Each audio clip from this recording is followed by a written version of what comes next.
agency call. Today is April 5th, 2021, and this is going to be a super exciting call. We've got a monster of a producer as our guest today. Steve's going to be introducing Jake. The number one and number two producers in the entire FFL are going to be going head to head in an interview today, and I'm really excited to hear these knowledge bombs Jake's about to drop on us. To start our call today, I just want to congratulate everybody on an incredible March. We shattered our best record. 4-week month was 707. Last month, we issued $830,745 of issue paid business. Amazing job, guys. Congratulations. Not to mention we shattered our writer record too. So 110 new writers last month, which is sweet. Steve Giordano, the number one producer in all of FFL and Apex, coming in at $90,278 of issue paid production. Chris Wasserman coming in number two at $61,958. Steph Cover, number three, $43,475. Orlando No Pain No Gain, $41,593. Mario Guajardo rounding out the top five at $38,501. Incredible month, guys. Super proud of you. I can't say it enough. Amazing job. Thank you so much for your hard work. It is super appreciated. The top five managers and companies within Apex coming in at number one is Steve Giordano in Health and Wealth, shattering his best record, which I think was hovering right around 370,000. Might have even been in a 5-week month, but congratulations, Steve. 444,299. Great job. Jesse Parley setting a record for you guys with FFL Avenues, 171,655. Congratulations. Alex Labrija with FFL Third Coast coming in at 97,250. Steph Cover with Insure and Trust, 91,161. And Ben Roberts, the number 5 team with FFL Dynamic, 87,034. Now, submitted production last week was 249,423. 61 submitting agents, which was a record for us for the week. 236 applications. So let's get a little bit of shout out recognition here for the top performers last week. Number one was Chris Wasserman, 27,130 of submitted premium. That was the championship round of March Madness. Great job, Chris. We'll go over the results of the tournament next. Steve, the Italian Stallion, 22,946. Steph Cover, 13,396. Great week, Steph. Those are our top three producers. Orlando No Pain No Gain, 10,297. Alex Labrija back on the horse with $10,000 weeks, 10,220. Jose Trevino with his best week he's ever had. Great job, buddy. 9,652. Tierra Brown, 9,446. Connor H, 9,020. Ron V, 8,542. The Raging Cajun, $7,656 of submitted premium. Mario Guajardo, back from spring break, $7,572. Julie Mung, $7,548. Erica B, $6,857. Chanel F, congratulations, a newly minted sales manager. Great job and big month. I think about 25,000. So great job, Chanel. $5,877. Jesse Parley, $5,700. Melissa K, $4,203. Jeremy W, $4,065. Jennifer Hayes, $3,945. Gita K, $3,797. And Mario Garza with $3,720. We had 7 new writers last week, guys. Great job. So congratulations to John P, Vanessa F, Nick M, Ali S, Brittany H, Maria L, and Eric V. Congratulations. All right, got to give a shout out to my boy Chris, shattering his personal best submit week up against Steph Cover. Steph, you had him through the weekend, but Chris put on the turbo jets and crushed it. $27,000 of submitted business and the proud winner of $2,500 in lead credits on a 5-week submit competition. Great job, Chris. Looking forward to seeing if you can hit VP next month. I know you got big goals. $100,000 of IP is what you put on paper and signed, sealed, and delivered, baby. So let's go. Now, I want to roll out a super exciting contest for us for April. This is called Road to a Million. This is not a submitted contest. This is an IP contest only. This is contingent on us hitting $1 million in business in April. So here's how this is going to work, guys. And I want to give a shout out. Thank you, Steve, for the financial contribution. Thank you, Jesse. Thank you, Ben. Thank you, Alex. And thank you, Chris, for contributing here to make this contest possible. Every 2,500 of IP is going to get you one raffle ticket. So for example, you issue pay 20,000 in April, you'll get 8 raffle tickets. We're going to do 7 pulls. This is not for leads. This is cash money. All right. So we're going to do 5 pulls for $1,000 cash.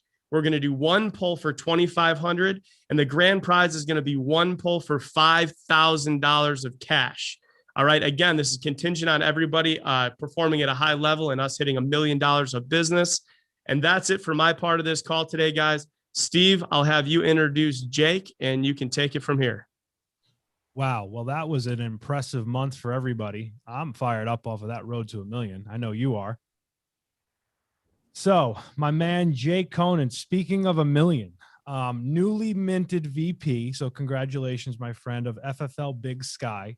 He's issued 278,000 so far in 2021, which would put him on pace to do over $1 million. Pick them up, and then which is incredible. Back and spell Darcy DRC.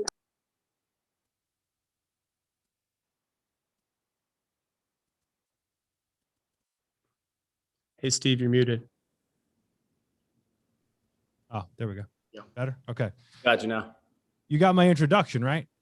We did. Yeah. All right, good. So here's my round of applause for you because that's incredible.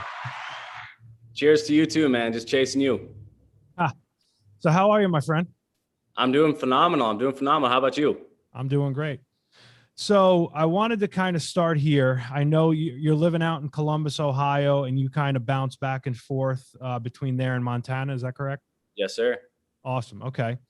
So you started with FFL. It was last April, I believe, right? Last April, I started contracting. Yep. Okay. So the fastest FFL producer to hit the Hall of Fame, you hit it by how many months? 4 months, 5 months? So November. I went Wow. full time with FFL in June. And that's when I did the bulk of that. That's Incredible. 6 month period there. Gotcha. Okay. Now you had worked in insurance prior with another IMO. Yeah. So it was a captive. Okay. All captive. How long had you been doing insurance? Coming up on 3 years. Awesome. So you saw the opportunity here, kind of saw what we had to offer. How did it compare to what you were doing? Completely night and day. I mean, to get the client acquisition to begin with was number one. I mean, we couldn't just buy leads, buy clients, call them up, set appointments, right? So cold calling, door knocking, beating the streets, getting clients to get in front of you any way possible. And what was your best year doing that? Like income wise was like 120. Okay. So you were no stranger to door knocking because you had to do it to survive. Yes, sir. Mm-hmm. So now that you're a VP and you get that agent that says, oh, these leads suck, what do you say to them? You can get free leads if you want. There's a block right across the street from your house. So just go hit those houses. I love that. That's awesome. So what I really want to start with is the schedule, right? Because to write 278K in 3 months, you have to have a crazy intentional schedule. So what does your week look like? Man, I always like to start dialing at 7:30 in the morning and not lift my head until at least 11:30. You know, then you can get some additional training in, then you can talk to some new agents at that time. And then if you don't have the bulk of your 2 run days filled in by 11:30, I'm probably not going to stop till 1:30. Right. And then I take about a 2-hour, 3-hour break if I need to, whatever time is permitted based off my schedule and how many appointments I currently have to set up enough time to be able to come back and fill it. So at least 30 appointments a week. Okay. So non-negotiable 30 appointments running 4 days, doing it in 4, or do you kind of knock it out in 3? I like to throw a couple power weekends in there, especially if I'm going to be contending with you, man. So I can run, Friday, Saturday, Sunday, 30 appointments in a 3-week time period, come back, dial Monday for Tuesday, Wednesday, see what happens. Those are always big weeks. Do you ever get tired? Yes. Okay, good. So I'm not the only one. All right, cool. So tell me about your lead spend, your lead flow, and how coming from where you came, where there weren't leads, how right off the rip you were like, hey, wow, there's leads. Let me invest probably a good amount of money into them. Yeah, I mean, I thought it was fake. So Easton Patton was the person that brought me in. which is awesome. I went to college with him, but he basically said, hey, dude, like, here's a couple Facebook final expense websites. You can literally just upload your zip code in here and place an order. I was like, what? Are you serious? He showed me how to do that. And I mean, yeah, I mean, I fully invested everything I had, credit cards and everything, just to onslaught as many leads as I could possibly have right away. So on average, what do you think you spend a month? Now, between 8 to 12,000, probably. Okay. And last month you issued how much? 107. Okay. So needless to say, you didn't really miss the 8 to 12 to get the 107, right? No, absolutely not. Okay. Got it. Just so for everybody that's confused about buying leads on the call. So tell me about your phone skills. Obviously, you're booking a ton of appointments, 30 a week. It takes some skill and some pounding of the phone. So just kind of break down for me how you attack the phones. I just try to resolve every lead. I mean, I'm not fancy with my script at all. I basically call people up, verify information, tell them I'm coming over, give them 2 time spots. If it works, it works. If it doesn't, it doesn't. On to the next one. My whole lead strategy is just to have enough leads to where I can hear a million no's and all I need is 15 yeses. Like, I don't care when they come. If I'm dialing 12 hours and it takes 12 hours to get 15 yeses, then that's my whole phone strategy right there. Well, I love that. So one of the things you said there, and when I hear it, it's your mindset. How did you create a mindset that is almost like a reverse of what everybody else says, where everybody else is like, you know, every lead I have to book that appointment, instead of saying, I'm looking for the 15. How did you create that mindset for yourself? Just on my very first dial day. I mean, I sat down and just said, no matter what, I'm going to have 15 appointments, because you hear 30 appointments all the time. So there has to be some correlation to it. So I wanted to test it out right away. And it did take me 12 hours. I mean, I got done booking at like 8:30 p.m. my first dial day for 15 appointments. But I mean, that was it right there. I mean, just dive in. Now you have great mentors. You work with Easton, who we had on a couple of weeks ago, who's amazing. You work with Zach. How much do you reach out to those guys to kind of just, you know, get knowledge from them and help you out? Daily. It's probably more now than even when I just started, and just in different capacities, you know, in terms of how to speak to agents, how to mentor them, how much to drip on them, how to drip on them.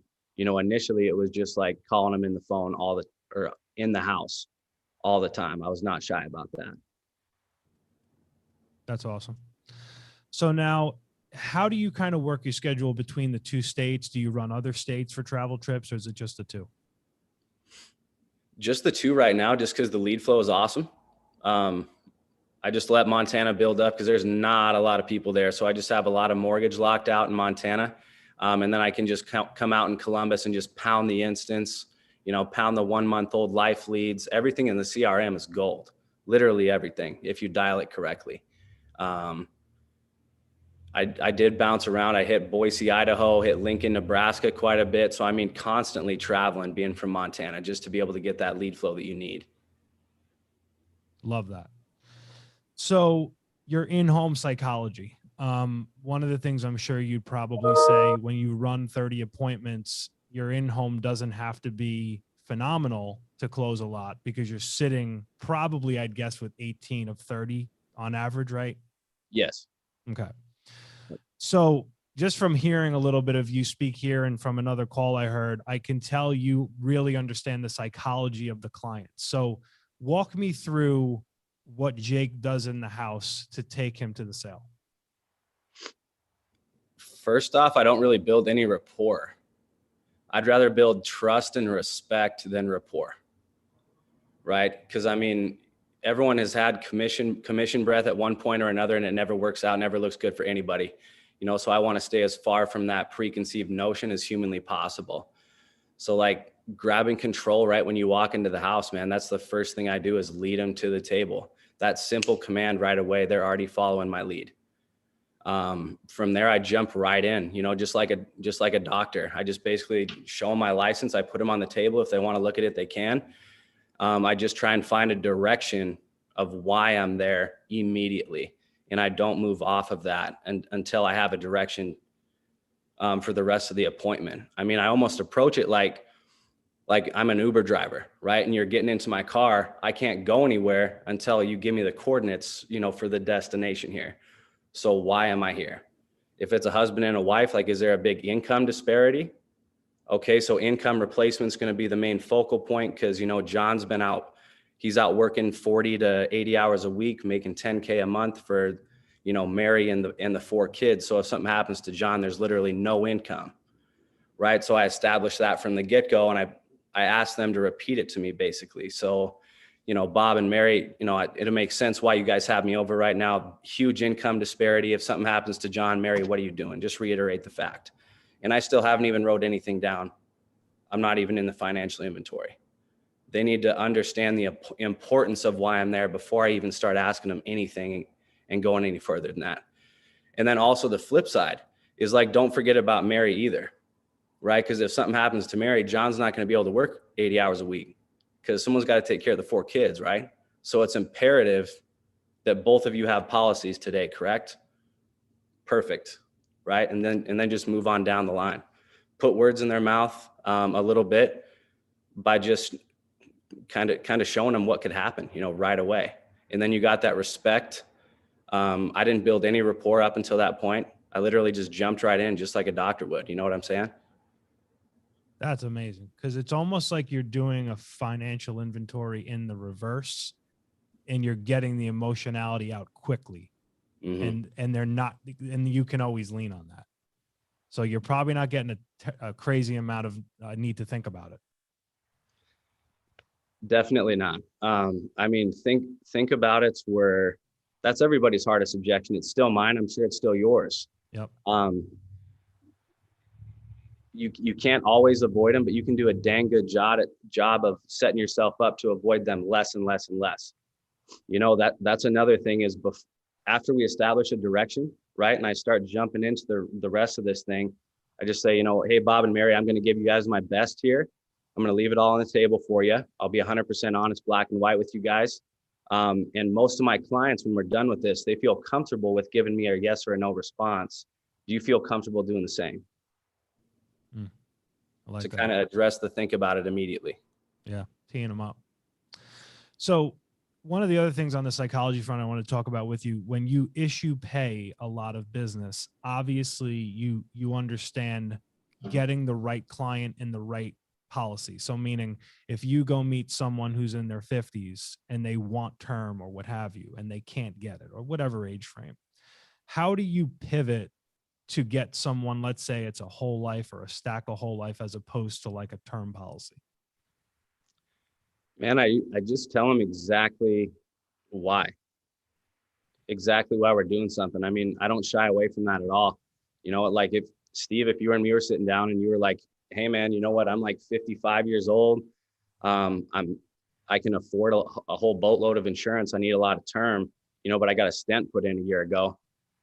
You know, we got to put a stop to that right away, because you're still establishing that trust and respect. Remember, before you ask for the order, before you ask for the check, right? So I'm just going to say, Steve, that's awesome. We can get you a lot of insurance, especially if you can afford it, but we got to go about it a different way. We're going to do a bunch of stacks of whole life policies. We're going to get 30 with Americo, 40 with Mutual of Omaha, 30 with Aetna, maybe 35 with Aetna. We can jump over to AmAm, get you some over there. I mean, Prosperity. Just show them how you can get it and show them why you're going a different direction. You know, Steve, you're healthy as a horse besides that stent that you got put in, you know, last year. So that's the reason why we got to go whole life instead of term. Does that make sense? Are you comfortable with the way that we're going there? Got it. You know, just move right past that thing. Yeah, I love it. You're so direct that, you know, the agent that tries to sell on that term to try and be their friend and get them what they can't get, they're not going to issue pay what you issue pay. You get people what they can get. Yeah. And I love that. That's amazing. So now you're building a team, you're running business at a high clip. How do you now in year 2, because this is a hard thing for me that I'm still working on, how do you transition your schedule? Do you have staff yet? From a, you know, obviously you're still going to sell at a high level, but you're building. How are you managing the two? I've had staff. So we're currently restaffing right now, which is a good thing, in the process of getting restaffed there. But I don't know if you can totally manage it when you're rolling. you know, so I just kind of like roll with it. I mean, if someone calls me in the house, one of the first things I do after I establish direction is I'll put the phone on the table and just say, hey, you know, I'm helping some other agents get up and running right now. If they call, I got to pick up. It's going to be a quick 2-minute conversation. I'm going to step outside and I'll be right back. You guys okay with that? I always ask them for permission for everything if I'm in the house. But obviously, if I'm not in the house and I'm in the car or any other time of day or night, if someone's in a house, I'll pick up. I mean, it's not always going to be at your convenience, you know, and your agents are trusting you and their families are trusting you in a way, you know, to give them the guidance that they need to get up and going. So just got to deliver any way possible. Love it. Doing the balancing act. Yeah. I wanted to go back to, you know, you and what you write. I noticed kind of looking at the leaderboard, you, like me and a few other top producers, we kind of stay in the lane of like 4 to 5 carriers. Mm-hmm. Why do you think that's important if you're a new agent? There's just too much to know, man. I mean, if you come in here and you want to be an expert, you could be doing this for 3 years and there's still so many products and so many ins and outs of all the products. You're just never going to get up and moving. I would just say start with one carrier, which is always Americo. Run Americo first. Why wouldn't you? And then learn how to fill in gaps for different situations as you see them, and just make sure you retain it. You know, like if you call Steve up and he's like, hey, you know what, we got to go with Aetna right now because they have COPD. You got to bank that, you know, and just be like, we have to go with Aetna for COPD. Remember that always. Write it down, write it on the back of your hand, whatever. But now you have a second carrier for a very specific situation. The same thing if you're whole life stacking people that are a little bit banged up health-wise, but they can afford the coverage. You got to bank that too. I mean, you can't get everybody term, right? And you got to know what situations those fall in. But I mean, I'm not going to pretend like I'm a miracle underwriter. I don't want to know everything. There's so many products and so many carriers out there. They're all good, but I only need a few to get the job done. Who's your backup after America? Do you go AMAM or somebody else? If it's final expense, man, I'm going to try and write them with Aetna. Okay. Nice. So now back on the building front of things, what is your goal this year? Let's say personal production and for your team. Personal production's kind of going by the wayside right now. I mean, if I have to do 800,000 plus, you know, to be able to get my team to, because that's what it's all about is, you know, helping the people behind or that you're with. If it's got to be 800,000 plus to put the agency in a position to where I want it to be, then that's what it is. And then on the agency building side of things, the volume will be there. If you set up those pillars, your leaders, you know, so I want to have 20 leaders by the end of the year. And I firmly believe those 20 leaders can translate into, you know, 100 plus agents as well. How many writing agents do you have right now? 15. Okay. Yep. By the end of April, we should have a pretty good spike. Were most of those warm market? Currently, right now, none of them. Oh. None of them were warm market. I was pretty shy about sharing a lot of stuff on social media. I waited way too long to do that, which is pretty selfish to do. I fully understand that now. But the warm market wave is kind of starting to come in now.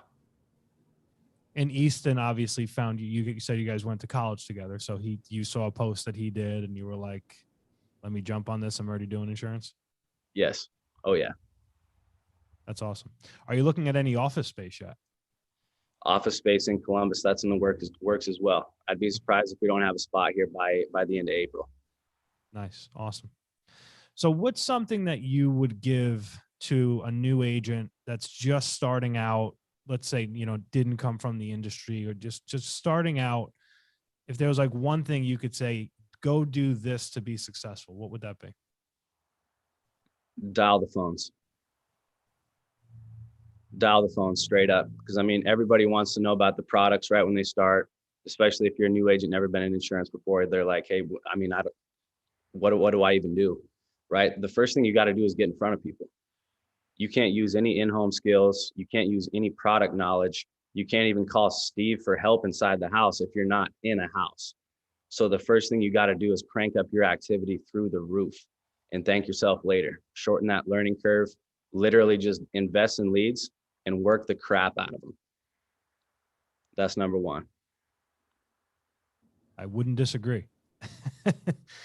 I think you obviously learned very quickly here, like what the money making activity was, and you're not confused about it. And now you're teaching your team. So there's no doubt your team is not going to blow up, because the teams that believe in dialing the phone and do it, and they do it at 7:30 in the morning and they do it like clockwork, they win. They just do. Absolutely. Awesome. Absolutely. Well, anything else you'd like to drop on us? This has been amazing. Anything else you'd like to leave us with? Man, the team that you guys are on right now, I mean, full of a bunch of powerhouses. I mean, the number one rider in all of FFL. You guys have Steve at your disposal. I would be using him like a madman. If I was a new agent, I would be bugging you so much. It's not even funny. So, I mean, you guys have great leadership. Just make sure you leverage that to your advantage and back it up with action. You know, anytime you ask somebody for advice, make sure you apply it and back it up with action. And then they're always going to come back and give you more advice. I love it, man. You are a killer. And I got to get out when you open your office and whatever you do, I got to get out there. I know you're doing a training, in a couple weeks out there, a big thing? This Thursday. Okay. Got it. Next one, I'm there. Book me. You got it, man. Me and Stephanie too, because she lives there. So she'll be there. Hey, let me know. I'd love to come down to Florida too. All right, brother. Well, thank you so much. Anything we can do for you, we'd be glad to. You reach Absolutely. out. Right back at you guys. Thanks for having me. All right, buddy. Take care. Thank you. Good interview, Steve. That was awesome. Wow. I'm fired up. There's a couple things that stuck out to me. Steve, I know you do this. I admittedly don't do this. Is he jumps on the phone at 7:30 and gets that extra 30 minutes in. I know you're in the office early every day. You probably make your first phone call 10 to 8, whatever. It's important. There's some discipline to that translates into his entire business. I love that he said that. Top producers don't start dialing at 9 o'clock. That's for darn sure. If we get in at 8 and we have conversation with people in the office, we kind of screw around a little bit and then jump on the phone. You look at your watch, it's already 8:30. You lost a half hour and Jake's already probably set 3 or 4 appointments because nobody is calling these people at 7:30 in the morning. You know, I always found that when I started dialing, like between 8:05 and like 8:45, I get a lot of pickups, and then like the phones would die for 2 hours. It's like that's when the calls start coming. The inbound calls start to just level up. They're at the office, they're doing things. Nobody's calling at 7:30 in the morning. Same reason why there's that magic hour, Steve, in the beginning when you and I first started writing business, like we were dialing between 7:30 and 8:30 at night. And the number of times that I'd set 3 or 4 appointments in that 30-minute period of time, I mean, I can't even count on both my hands how many times that saved my week. So calling when people are not being called, that's a really smart approach. And it takes some discipline. It takes sacrifice. You got to get up earlier and you got to stay up later. But man, I took that. That's one that resonated with me big time. Yeah. I mean, that was a clinic, a top producer like that. They're just so concise in the way they conduct themselves, their schedule, their leads, everything is like clockwork. And it takes a lot of emotion out of it, No rapport, right to business, surgical approach. He had no ums, he didn't stutter. He had no space fillers. He was precise. You nailed it. That guy is there's no surprise why he's writing as much business as he is. He comes to your house, knocks on your door, diagnoses your problem, gives you a quick solution to it. Boom, handshake, on to the next one. Yeah. I can relate to that. I've never been the likable version of a top sales guy. Rapport was never my forte. Referrals were never my strength. I just knew go in, ask good questions, be a doctor, diagnose, problem solve, give them a prescription and out.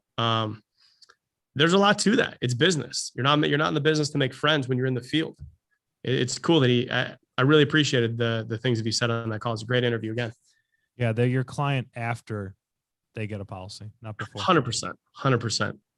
You want to do some Q&A or do we want to jump off? Because I have to say, this was a very slow weekend, understandably so, but we got a lot of ground to make up. So rather than do Q&A and a panel on this one, you cool with jumping off and hitting the phones again so we can get a head start?